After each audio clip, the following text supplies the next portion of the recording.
Could you address the tariff issue? Yes, sure. And so you're talking about the impacts of ports along the Mississippi River because of the tariffs that were imposed on steel and other products. So in responding to that, number one, I think you have to look at where we have unfair trade practices, and some of them have been recently cited. You can look at Canada and the dairy taxes that they put on our dairy products being sent to Canada.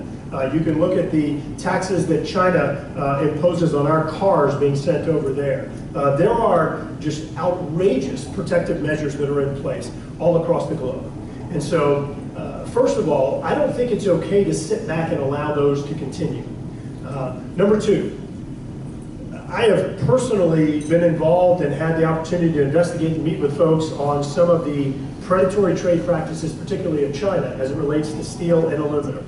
Not just undermining our domestic industries, trying to corner raw materials for some of these products.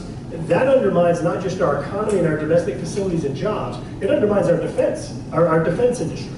And so, let me be clear. I have had the opportunity to meet with Secretary Wilbur Ross of Commerce, the United States Trade Representative, the President, the Vice President, and express concern about tariffs and saying, hey, look, I think we need to use a scalpel and not a sledgehammer.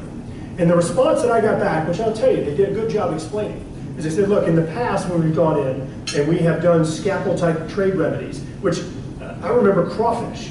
There was a trade remedy that was imposed on crawfish where I think tariffs up to 210%. China started sending them through Singapore and some other country.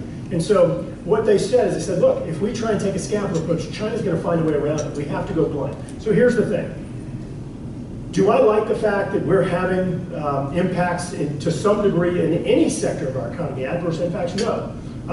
But do I think if we play this right, that we can actually get the trade remedies that provide for freer and fairer trade, that, like the return on investment for the transportation projects, can more than offset themselves in a brief period of time? I think that would be great, and I would fully support that. Now, are you potentially playing with fire? And if you don't play these negotiations right, could you injure the U.S. economy over the long term? Yes, you could. But I think that this is consistent with what the President's talked about in terms of unfair trade practices of other countries. I think that now that we've lowered our tax rates, and now that we have reduced the regulatory burden on domestic workforce, I think that the United States can compete with anyone globally, but we have to be given a level playing field, and imposing tariffs and other things that distort the markets, I don't think is in America's best interest, because I'll say it again, I think the American workforce can be more innovative, can be more efficient, and can deliver better products around the world if we're given a level playing field.